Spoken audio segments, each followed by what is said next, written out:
আসসালামু আলাইকুম দর্শক, আজকের রেসিপি হলো ফুলকপির পাকোড়া। আর আজকে যে পাকোড়াটা তৈরি করে দেখাচ্ছি সেটা দুই ধরনের পাকোড়া হবে।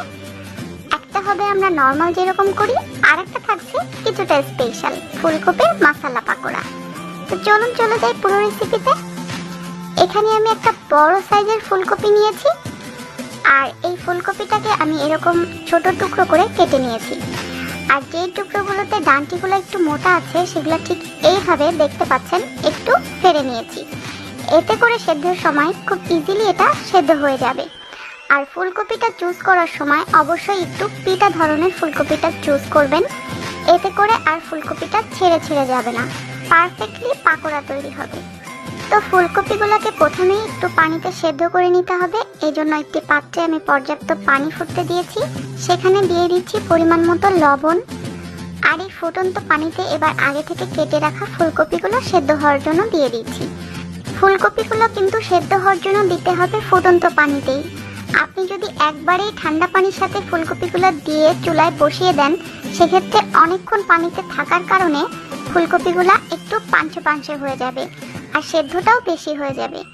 আর হ্যাঁ, একটা জিনিস খেয়াল রাখতে হবে, এই ফুলকপিগুলো কোনোভাবেই 70 থেকে 80% উপরে সেদ্ধ করা যাবে না। অবশ্যই আপনাকে এটা 80% সেদ্ধ হওয়ার আগেই নামিয়ে নিতে হবে।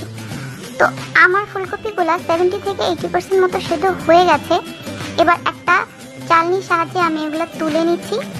আর তোলার পরপরই এগুলাকে একটা জালির মধ্যে রেখে ঠান্ডা হতে দিতে হবে। ছোট্ট একটা টিপস হলো, অবশ্যই এই ফুলকপিগুলো সেদ্ধ করার পরে ঠান্ডা করে তারপরে এটাকে পাকোড়া বানাতে যেতে হবে। আপনি যদি গরম অবস্থায় এটা পাকোড়া বানাতে যান, তাহলে আপনি যে ব্যাটারে পাকোড়াটা বানাবেন, ব্যাটারটা ঠিকমতো এর গায়ে লাগবে না, তেলে যাওয়ার পরে এটা খুলে খুলে আসবে। তো পারফেক্টলি পাকোড়া বানানোর জন্য আপনাকে অবশ্যই এই সেদ্ধ করার পরে ফুলকপিগুলা বাতাসে নিচে রেখে ঠান্ডা করে নিতে হবে। আর এক্সট্রা পানি থাকলেও সেগুলাই চালনিতে রেখে পানিটা ঝরিয়ে নিতে হবে। এবার চলে যাচ্ছি প্রথম পাকোড়াটা বানিয়ে দেখাতে। তো এটা যেহেতু আমি বেসনের ব্যাটারে তৈরি করব, তাই প্রথমে একটি বলে নিয়ে নিচ্ছি 1 কাপ পরিমাণ বেসন। সাথে পাকোড়াটাকে ক্রিস্পি করার জন্য 1 টেবিল চামচ চালের গুঁড়া নিচ্ছি, তবে আপনারা চালের গুঁড়ার পরিবর্তে সম পরিমাণ কর্নফ্লাওয়ারও ব্যবহার করতে পারেন। দিয়ে দিচ্ছি 1 চা চামচ করে মরিচের গুঁড়া এবং হলুদের গুঁড়া, আর সাথে 1/4 চা চামচ বেকিং পাউডার, 1/2 চা চামচ আদা বাটা এবং 1/2 চা চামচ রসুন বাটা, আর সাথে স্বাদ মতো লবণ। যেহেতু সেদ্ধ করার সময় আমরা লবণটা ব্যবহার করেছি, তাই এই মুহূর্তে লবণটা একটু বুঝে ব্যবহার করতে হবে।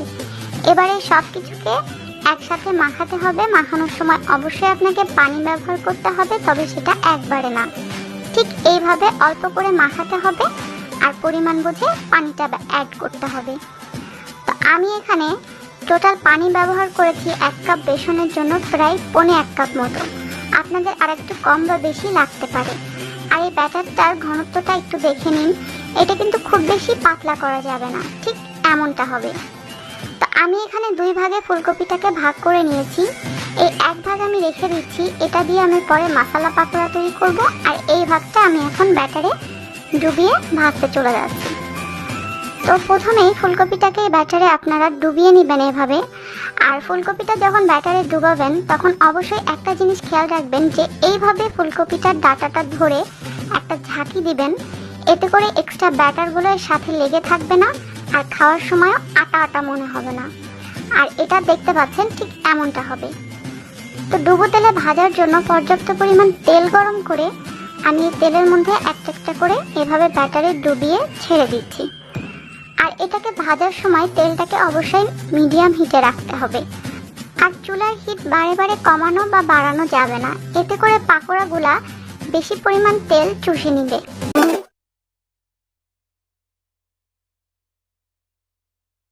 অবশ্যই একটা জিনিস মাথায় রাখতে হবে, খুব বেশি চাপাচাপি করে কিন্তু এগুলাকে দেওয়া যাবে না। পাত্রে একটু জায়গা খালি রেখেই এগুলাকে দিতে হবে, না হলে একটা গায়ের সাথে কিন্তু আরেকটা লেগে যাবে।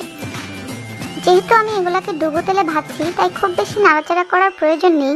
তারপরও এক পাশ হয়ে গেলে আর এক পাশ একটু উল্টে দিতে পারেন। ঠিক এভাবে আপনার পছন্দ মতো কালার করে এগুলাকে ভেজে উঠিয়ে নিতে হবে। আর যেহেতু ফুলকপিগুলো আগে থেকে 80% মতো সেদ্ধ ছিল, তাই খুব বেশি সময় এটা নিবে না ক্রিস্পি হতে। আপনি আপনার পছন্দ মতো ক্রিস্পি করে এগুলাকে উঠিয়ে নিতে পারেন।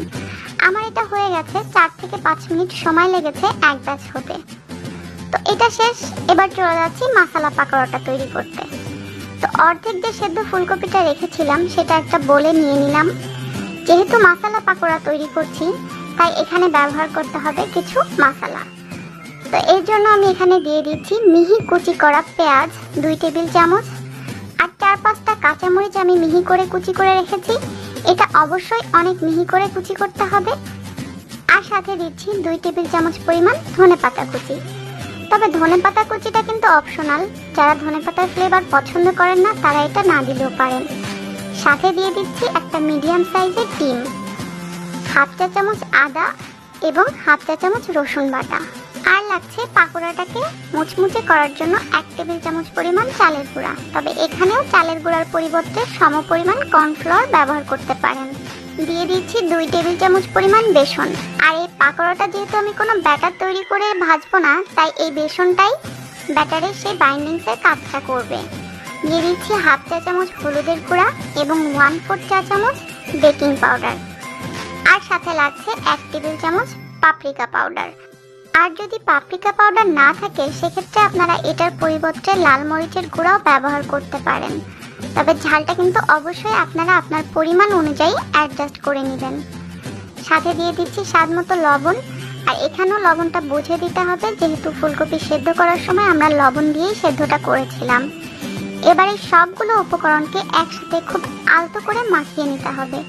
আর মাখানোর সময় যদি আপনার কাছে মনে হয় যে এটা একটু বেশি শুকনো হয়ে আছে, তাহলে এটাকে একটু পাতলা করার জন্য হালকা পানি ব্যবহার করতে পারেন। আমার এখানে 2 টেবিল চামচ পরিমাণ পানি ব্যবহার করা লেগেছে। আর এটার ঘনত্বটা দেখে নিন। এই মশলাগুলো কিন্তু এর সাথে এমনভাবে লেগে থাকবে যে পাটিতে কোনো মশলা অবশিষ্ট থাকবে না। ঠিক এইভাবে সবগুলো স্পাইস ফুলকপির গায়ে লেগে থাকবে। চলে যাচ্ছি ভাজতে। এবার ওই একই তেলে আমি এই স্পাইসি পাকোড়াগুলা বা মশলা পাকোড়াগুলাও দিয়ে দিচ্ছি। তো অবশ্যই পাকোড়াগুলো ছাড়ার সময় আপনাকে যেই স্পাইসগুলো আপনি এখানে ব্যবহার করেছেন সেগুলো একটু ভালো করে মাখিয়ে নিয়ে ছাড়তে হবে। আর তেলের মধ্যে ছেড়ে যাবে এমন চিন্তা করার কোনোই কারণ নেই, কারণ এখানে বেসন এবং ডিম ব্যবহার করা হয়েছে স্পাইসগুলোকে সুন্দরভাবে ফুলকপির গায়ের সাথে বাইন্ডিং করে ধরে রাখার জন্য।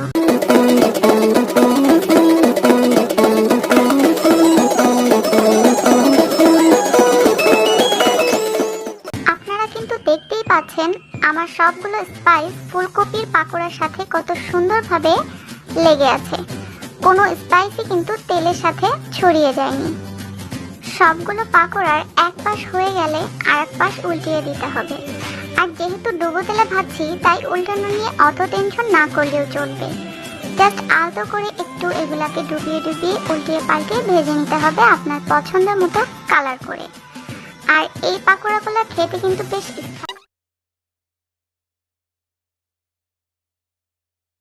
গরম গরম পরিবেশন করতে পারেন আপনার পছন্দের যে কোনো সসের সাথে। আর এই পাকোড়াগুলো ভাজার পরে খাওয়ার জন্য আর ওয়েট করতে পারবেন না। আশা করি রেসিপিটি ভালো লেগেছে। আর ভালো লাগলে অবশ্যই একটি লাইক দিবেন আর চ্যানেলটি সাবস্ক্রাইব করে পাশে থাকবেন। আপনার কোনো মতামত আমাকে কমেন্ট করে জানাতে পারেন। এখানেই বিদায় নিচ্ছি। ভালো থাকবেন সবাই। আল্লাহ হাফেজ।